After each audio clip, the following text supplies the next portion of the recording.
여러분의 마음은 어디 있나요? 가슴 속에 있나요? 머릿속에 있나요? 사랑하는 마음을 하트라고 부르죠. 옛날 사람들이 심장에 마음이 있다고 생각했거든요. 우리 머릿속 뇌에 마음이 있다고 알게 된 것은 진짜 얼마 안 됐어요. 고대 이집트인들은 뇌를 아주 쓸모없는 신체 장기로 생각했어요. 그래서 왕의 미이라를 만들 때 의사가 코 안에 갈고리를 집어넣어서 살살 잡아당기면 뇌가 밖으로 나온다고 해요. 미이라를 만들 때 뇌는 방해가 되는 쉽게 썩는 귀찮은 순두부 정도로 생각한 거죠. 그리스의 위대한 철학자 아리스토텔레스도 피가 뜨거워지면 올라가서 여기에서 식어서 내려온다. 그렇게 냉장고 같은 기관이라고 잘못 알았어요. 뇌가 인간의 마음이 사는 집이다 라고 제대로 알게 된 것은 히포크라테스를 비롯한 의사들이 해부학 지식을 많이 쌓고, 그리고 지그문트 프로이드로 대표되는 심리학자들이 정신병동에서 환자들을 치료하고 기록하면서 그런 의료 기록들이 많이 쌓이면서 비로소 알게 된 거죠. 안녕하세요. 놀란과학의 뉴트리노입니다. 저와 마지막 뇌 여행, 뇌의 마음을 찾아가는 여행을 출발하겠습니다. 뇌에서 어떻게 마음이 생겨날까요? 마음, 영어로 마인드라고 하죠. 인간을 생각하는 동물 할 때 그 생각을 마인드하고 같은 말입니다. 우리가 온갖 생각을 하잖아요. 점심 때 뭐 먹지? 고백을 할까 말까 이런 결정도 내리고요. 나는 어디서 와서 어디로 가나? 나는 도대체 왜 살고 있나? 이렇게 심각한 고민도 하죠. 이 생각은 자아를 인식하고 과거와 현재에 근거해서 미래를 꿈꾸게 합니다. 과학자들은 의식, 지각, 지능 이렇게 몇 개로 나누어 말하지만 통틀어서 마음, 마인드라고 부릅니다. 철학에서 이성, 자유의지 또는 신학에서 영혼 이렇게 부르는 그 개념과도 비슷하지만 실험실에서 철저하게 검증하는 과학이란 측면에서 다르죠. 최근에 뇌과학이 아주 빨리 발전하면서 물질인 뇌에서 마음을 찾는 연구가 본격화되고 있어요. 육체와 정신은 하나인가 둘인가? 만약에 하나라면 뇌에서 어떻게 마음이 생겨나나? 이런 질문에 답하는 학문을 인지신경과학이라고 부릅니다. 인지, 말은 어렵지만 생각, 마음하고 같은 뜻이에요. 신경과학이 뇌과학하고 같은 뜻이니까 쉽게 마음을 연구하는 뇌과학 이렇게 생각하면 됩니다. 인지신경과학은 심리학과 생물학이 짬뽕된 것입니다. 마음을 연구하는 심리학이 생물학, 특히 뇌신경생물학과 만나서 태어난 21세기의 새로운 학문입니다. 심리학의 마음 연구 방법은 주로 정신병자를 관찰하고 이론을 만드는 거였어요. 마음은 눈에 보이지 않으니까요. 그런데 뇌신경과학의 뇌 연구는 잘게 쪼개기, 전기신호 측정, 그런 해부학적인 공학적인 방법이 동원됐어요. 뇌는 만질 수 있는 실물이니까요. 하지만 이 둘은 기억, 학습, 감정, 언어, 즉 인간의 고등사고, 마음의 구조와 형성 과정을 찾고 있다는 점에서는 똑같습니다. 그래서 하나로 합쳐진 거죠. 뇌라는 물질에서 마음이 생긴다면 어디에서 어떻게 생겨날까를 연구하게 됩니다. 외부의 정보가 우리 뇌에 도착하면 마음이 생각을 하고 그 결과 우리가 행동을 하고 결심을 하게 되겠죠. 외부 정보를 수집해서 뇌로 보내주는 기관들을 감각기관이라고 불러요. 우리가 눈, 코, 입, 귀는 각각 시각, 후각, 미각, 청각 정보를 모으고, 그리고 피부는 촉각 정보를 모으죠. 빛과 분자의 농도, 공기 밀도, 온도, 압력 이런 온갖 정보들이 우리의 감각기관을 통해서 들어와서 뇌로 갑니다. 이 마음은 정보들을 종합해서 외부 세계가 어떤 상태인지를 나름대로 그림을 그린 다음에 자, 이렇게 하자 결정을 내리게 되는 것이죠. 그런데 마음이 그림을 그리는 방법이 되게 신기해요. 두 개의 밑그림을 비교해서 그리거든요. 하나는요, 지금 방금 말씀드린 감각기관이 수집한 외부 정보를 종합한 스케치이고요. 또 하나는 머릿속에 미리 그려둔 상상의 스케치예요. 제가 이 얘기를 좀 자세히 해볼게요. 감각 연구 중에 가장 많은 연구가 이루어진 분야가 시각 분야입니다. 시각은 전체 감각 정보의 3분의 1이나 차지할 만큼 아주 중요하거든요.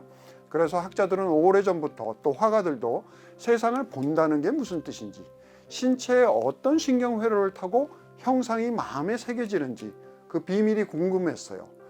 이 비밀이 밝혀진 것은 불과 100년 전, 그러니까 20세기 초 정도의 일입니다. 우리가 눈을 통해서 이미지를 지각하는 방식은 카메라로 사진을 찍는 것과는 아주 달라요. 카메라는 렌즈의 조리개를 통해서 들어온 빛이 이미지 센서, 옛날에는 필름이죠. 필름에 그대로 새겨지죠. 하지만 인간의 눈의 망막을 지나서 뇌의 시각 피질에 도달한 빛의 자극은 해석을 거쳐야 알아볼 수 있는 형상이 됩니다. 이 해석이 아까 제가 말씀드린 미리 그려둔 상상의 스케치입니다. 어려운 말로는 내부 모형, 인터널 모델이라고 해요.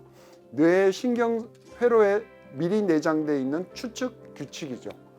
외부 세계에 관한 규칙, 즉 뇌의 바깥에 있을 것으로 짐작되는 정보의 조합입니다. 제가 신기한 얘기를 하나 들려드릴게요.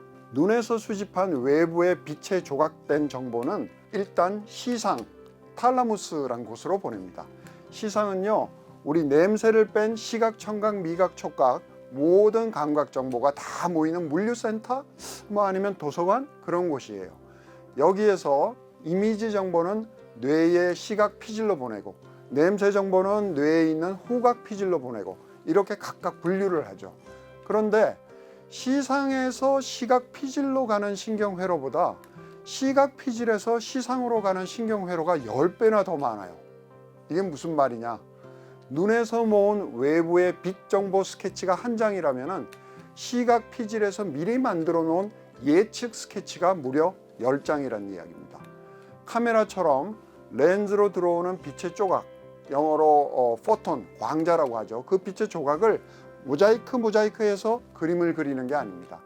사람은 망막이란 렌즈로 들어오는 빛 정보 스케치 한 장, 그리고 뇌 속에 미리 저장된 10장의 예상 스케치를 서로 비교해서 맞춰보고 제일 그럴듯한 그림을 그립니다. 이 그림이 바로 여러분들이 본다라고 생각하는 바로 그 이미지입니다. 두 사람이 똑같은 사과를 본다고 해도 서로 다른 사과를 보게 되는 셈이에요. 왜? 머릿속의 상상 스케치 10장은 사람마다 모두 다르니까요. 그리고 이 상상 스케치는 끊임없이 변화합니다. 경험과 학습에 의해서 더 정교하게 발전한다고나 할까요? 뇌는 정보를 처리 또는 해석하는 게 아니라 창조하는 역동적인 미래 예측 기계다. 이것이 미국 뉴욕 의대의 유리 부사키 교수님의 말씀입니다. 큰 뇌과학상을 2번이나 받은 아주 세계적인 뇌과학자인데요. 그는 수백 년 고정관념을 부숴버린 아주 혁명가입니다. 오래된 뇌 이론은 밖에서 안으로 보는 관점이에요. outside in이라고 하는데요. 뇌는 태어날 때 텅 빈 백지 상태였다가 경험을 쌓으면서 기억이 형성이 되고 점점 성숙해 간다는 그런 이론입니다. 그런데 부사키 교수님은 반대로 안에서 밖으로 inside out 이론을 주장했어요. 이분은 뇌 속에 원래 무작위한 패턴, 무작위, 랜덤이라고 하죠. 랜덤한 패턴이 수없이 미리 내장되어 있는데 사람이 어떤 행동, 액션을 통해서 탐색한 외부 세계의 감각 정보를 내장된 것과 비교해서 가장 그 생물이 생존하기에 최적화된 시나리오를 골라서 미래를 그려나간다고 해요. 무작위 패턴이라는 것은 제가 시각 설명할 때 말씀드린 바로 그 상상의 스케치를 말합니다. 부사키 교수는 우리가 머릿속에 사전을 갖고 있다고 비유적으로 말해요. 자, 한영 사전이 있다 칩시다. 사전 자체는 한국어도 모르고 영어도 몰라요. 이해를 못하죠. 하지만 번역할 수는 있잖아요.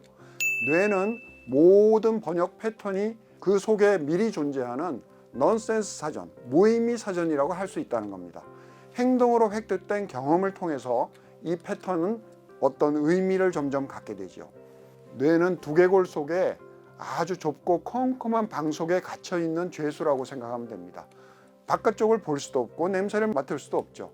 뇌가 외부를 탐색하려면 우리가 눈동자를 좌우로 돌리거나 팔다리를 흔들어 보거나 이렇게 행동을 하죠. 행동을 하면 그 결과로 들어온 입력 정보하고 내장되어 있던 그 패턴을 맞춰보고 가장 그럴듯한 결론을 내려요. 그리고 이런 예측을 수없이 되풀이합니다. 인사이드 아웃 관점은 뇌를 행동과 결과의 반복적인 절차를 통해서 외부 세계를 해석한 다음에 시나리오를 쓰는 그런 작가로 봅니다. 뇌는 가만히 앉아서 외부의 정보를 받아먹는 수동적인 해석기가 아니고요. 자기만의 시나리오를 끊임없이 창조하는 작가인 셈입니다. 여러분 이제 거의 다 왔습니다. 마지막 기억과 학습을 좀 배워볼까요? 학습이란 것은 과거를 기억하는 것이죠. 이를 토대로 해서 현재를 분석하고 미래를 예측할 수 있습니다. 인간은 다른 동물과 달리 과거 경험을 체계적으로 마음에 보존한 다음에 그것을 바탕으로 해서 미래를 예측하죠. 그러면 이 기억이란 건 뇌의 어떤 부위에서 어떤 과정을 거쳐서 형성이 될까요? 기억을 통해서 배운다는 것은 또 무슨 뜻일까요? 과학자들은 이 주제에서도 많은 설명을 찾아냈어요. 기억을 크게 두 가지로 나누면 외현 기억과 암묵 기억으로 구분을 합니다. 좀 말이 어렵죠? 외현 기억이란 건 외부로 표현되는 기억, 암묵 기억이란 것은 외부로 드러나지 않고 숨겨진 기억이라고나 할까요? 외현 기억은 사람, 장소, 어떤 물건에 관한 설명적인 기억이에요. 그러니까 공부할 때 배우는 그런 지식들이 서술 기억이라고 할 수 있어요. 그래서 그 기억을 불러내려면 이렇게 머리를 집중해서 의식적으로 그때 그게 뭐였지 하고 이렇게 회상하는 과정이 필요합니다. 반면에 암묵 기억은 우리가 운동할 때 또는 뭔가를 이렇게 깜짝 놀라거나 알아차릴 때 무의식적 기억을 말해요. 이 기억들은 다분히 절차에 관한 절차 기억이 많습니다. 쉽게 표현하면 자전거 타는 방법. 여러분 한 번 배우면 10년이 지나서 할 때 조금 서툴긴 하지만 몸이 알아서 움직이죠. 바로 그것이 암묵 기억입니다.